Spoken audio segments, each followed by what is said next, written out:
అల్లు అర్జున్ గారు కన్నీళ్లు పెట్టుకున్నాడండి. రేవంత్ రెడ్డి గారు మాట్లాడిన మాటలకి అల్లు అర్జున్ గారు కన్నీళ్లు పెట్టుకున్నాడు, అంతేనా? లేకపోతే అల్లు అర్జున్ గారు ఏంటంటే ఏదైతే సంధ్యా థియేటర్ సంఘటన ఉందో ఆ సంఘటనలో నా తప్పు లేకపోయినా నన్ను దారుణంగా నా క్యారెక్టర్ అసాసినేషన్ చేస్తున్నారు, నా క్యారెక్టర్ని తొక్కేయాలని చూస్తున్నారు, నా క్యారెక్టర్ని బద్నాం చేయాలని చూస్తున్నారు అని ఎమోషనల్ అయ్యారా అంటే కనుక ఏదైతేనండి మొత్తానికి అల్లు అర్జున్ గారు ఎమోషనల్ అయ్యాడు, కన్నీళ్లు పెట్టుకున్నాడు, కంట్రోల్ తప్పాడు నిజంగా వాస్తవంగా. ఎందుకంటే కనుక ఏదైతే అసెంబ్లీ సాక్షిగా రేవంత్ రెడ్డి గారు మాట్లాడారో కొన్ని మాటలు బాణాలా గుచ్చుకుని ఉంటాయి, దాంట్లో ఎలాంటి డౌట్ లేదు. చాలామందికి తగులుంటాయి ఆ మాటలు. రేవంత్ రెడ్డి గారు మాట్లాడిన మాటలు ఏంటో మీకు తెలుసు చాలామందికి. ఏం మాట్లాడారంటే కనుక ఏదైనా భగవంత్ స్వరూపుడా బాబానా అల్లు అర్జున్ గారు? ఆయనకి చట్టాలు అతీతంగా ఉంటాయా, లేకపోతే ఈ చట్టాలకు ఆయన అతీతుడా? తప్పు చేస్తే అరెస్ట్ చేయొద్దా? ఒక మహిళ చనిపోయి తన కొడుకు కోమాలోకి వెళ్ళిపోయి చావు నోట్లో ఉంటే కనీసం విషయం చెప్పడానికి వెళ్తే కనుక వాళ్ళ సెక్యూరిటీ సిబ్బంది ఎస్ఐల్ని ఎస్పీల్ని కూడా దగ్గరికి రానివ్వలేదంటే అది ఏమనుకోవాలి అసలు? అంటే సినిమా హీరోలకి ఒక చట్టం, మన మామూలు సామాన్య ప్రజలకు ఒక చట్టం ఉంటుందా? ఖచ్చితంగా తప్పు చేస్తే కనుక తోలు తీస్తాం, దాంట్లో ఎలాంటి డౌట్ లేదు అన్నట్టుగా మాట్లాడాడు ఆయన, ఎవరైతే రేవంత్ రెడ్డి గారు అన్నారు. అంతేకాదు చాలా మాటలు అయితే కనుక మాట్లాడటం జరిగింది. కాబట్టి కావాలని వద్దు అని చెప్పినా సరే కావాలని ఆ థియేటర్ రావడం జరిగింది. అల్లు అర్జున్ గారికి తెలుసు అక్కడ పర్మిషన్ లేదని, కానీ ఎందుకు వచ్చారు అక్కడికి? ఆయన పర్మిషన్ లేకపోయినా రాకపోవడం వల్ల పోలీసులు ఆల్రెడీ చెప్పారు ఉన్నది ఒకటే గేటు, కాబట్టి మేము కంట్రోల్ చేయలేం, మేము ఆపలేం, మీరు రావద్దని చెప్తే వినకుండా ససేమిరా రావటం, మొత్తంతో పాటు ఏదో ఎలక్షన్ క్యాంపెయిన్కి వచ్చినట్టుగా పైన రూప్ టాప్ పైకి ఎక్కి చేతులు ఊపుకుంటూ రావడం వల్ల ఇంకా మరింత క్రౌడ్ ఎక్కువైపోయి జనం ఎక్కువైపోయి తొక్కిసలాట జరిగింది. కాబట్టి అంతేకాదండి, అల్లు అర్జున్ గారిని ఒక్కరోజు అసలు ఏం జరిగిందనేది చెప్పడం కోసం చట్టరీత్యా ఆయన అరెస్ట్ చేస్తే ఆ ఒక్కరోజు అరెస్ట్ చేసి ఆ నైటు, అది కూడా ఆ నైటు జైల్లో ఉంచి బయటకు పంపించేస్తే మార్నింగు ఎంతమంది సినిమా యాక్టర్లు వెళ్ళి ఆయన పలకరించారు? ఆయన యుద్ధంలో వారు చేయడానికి వెళ్ళాడా ఆయన పలకరించడానికి? ఆయనకేమైందండి పలకరించడానికి? అసలు ఆయన ఎందుకు పలకరించాలి?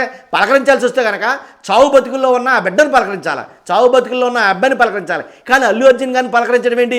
ఈ సినిమా హీరోలు అందరూ కలిపి అల్లు అర్జున్ గారికి విషయం చెప్పడం ఏంటి? ఆ పలకరింపులు ఏంటి? అసలు ఏం జరుగుతుంది రాష్ట్రంలో? మానవత్వం అంటే అదేనా? మానవత్వం అంటే ఇదేనా? అంతేగాని ఆ అబ్బాయి చావు బతుకుల్లో ఉన్న అబ్బాయిని ఏ ఒక్క హీరో అయినా సినిమా ఇండస్ట్రీలో ఏ ఒక్క హీరో అయినా పలకరించాడా? పలకరించలేదే. వాళ్ళ మనుషులు కాదా? వీళ్ళే మనుషులా? కాబట్టి ఎందుకని పలకరించలేదు? చాలామంది మంత్రులు నాకు ఫోన్ చేసి ఏమని మాట్లాడారంటే అల్లు అర్జున్ గారు మనకు కావాల్సిన వారు, వాళ్ళ పెద్దవాళ్ళు, కాబట్టి 100% అది జరిగింది తప్పు కాదు, యాక్సిడెంటల్గా జరిగింది, కాబట్టి ఆయన వదిలిపెట్టండి అని చాలామంది మంత్రులు ఫోన్ చేశారు. ఎవరు ఫోన్ చేసినా సరే నేను ఒకటే మాట చెప్పా, చట్టం తన పని తాను చేసుకుపోతుంది, దాంట్లో ఎలాంటి డౌట్ లేదు.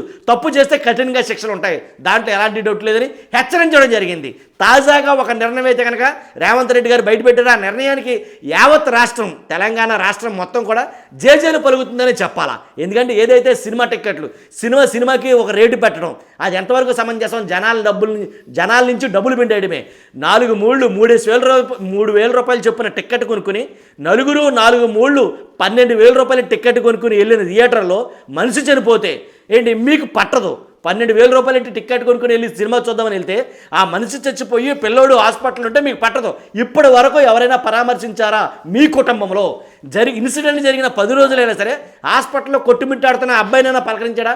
అల్లు అర్జున్ గారు కానీ వాళ్ళ కుటుంబ సభ్యులు కానీ ఎవరో పలకరించలేదు. ఎందుకని? మీకు వాళ్ళ అవసరం లేదా? మీ పలకరింపులే మీకు కావాలా అని ఒక రకంగా అయితే మాత్రం ఏకి పారేశాడని చెప్పాలండి సీఎం గారు. కాబట్టి అంతేకాదు, ఇక నుంచి సినీ ఇండస్ట్రీలో తెలంగాణలో ఎట్టి పరిస్థితుల్లో ఏ సినిమాకు కూడా అత్యధిక రేట్లు అమ్మడానికి అవకాశం ఉండదు. బెనిఫిట్ షోలకు కానీ వేటికి కూడా ఎక్కువ రేట్లు ఉండదు.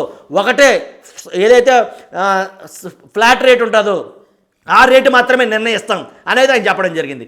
కాబట్టి 100% ఒకటే స్లాబ్ రేటు కింద ఒకటే రేట్ అయితే డిసైడ్ అవుతుంది అనేది ఆయన చెప్పడం జరిగింది. మామూలుగా కాదు, సినిమా ఇండస్ట్రీ మొత్తం కూడాను ఒక రకంగా ఏకేసాడని చెప్పాలి సీఎం గారు, దాంట్లో ఎలాంటి డౌట్ లేదు. ఇండస్ట్రీలో ఎంతమంది ఉన్నారో వాళ్ళందరికీ తగులు ఉంటుంది. అల్లు అర్జున్ గారిని కలవడానికి వెళ్ళిన వెంకటేష్ గారు కానీ, రానా కానీ, అలాగే నాని గారు కానీ, అలాగే నితిన్ కానీ, ఇలా చాలామంది కలవడానికి వెళ్ళారు. వాళ్ళందరికీ తగులుంటాయి ఈ మాటలో, దాంట్లో ఎలాంటి డౌట్ లేదు. ఇండస్ట్రీలో ఉన్న ప్రతి హీరోకి తగులుంటాయి ఈ మాటలో. కాబట్టి ఇక నుంచి మీరు ఆడియో ఫంక్షన్ చేసుకోవాలన్నా, ఏ ఫంక్షన్ చేయాలన్నా, ఈవెంట్ చేయాలన్నా ఖచ్చితంగా ఏం చెప్తారంటే కనుక రేవంత్ రెడ్డి మార్కు గుర్తొస్తుంది, దాంట్లో ఎలాంటి డౌట్ లేదు. కాబట్టి ఆ రకంగా ఇచ్చి పడేసాడని చెప్పాలి 100%. కాబట్టి చూస్తున్నా మీరు అందరూ కూడా మీ అభిప్రాయం ఏంటి? రేవంత్ రెడ్డి గారి వ్యాఖ్యలపైన మీ అభిప్రాయం ఏంటి? కాబట్టి అల్లు అర్జున్ గారి విషయంలో తప్పు చేస్తారా, కావాలని పగ తెచ్చుకున్నాడా, లేకపోతే ఏమైనా కక్ష సాధింపు ఏమైనా ఉందా అంటే ఏమీ లేదు. కాకపోతే చనిపోయిన ఒక మహిళ, ఆమె బిడ్డ కొట్టుమిట్టాడుతున్నారు చావు బతుకుల మధ్య. కాబట్టి పరామర్శలు లేవు, పలకరింపులు లేవు. మీకు పరామర్శలు ఎందుకు, మీకు పలకరింపులు ఎందుకు వాస్తవానికి? కాబట్టి ఉండాల్సింది అక్కడ కదా.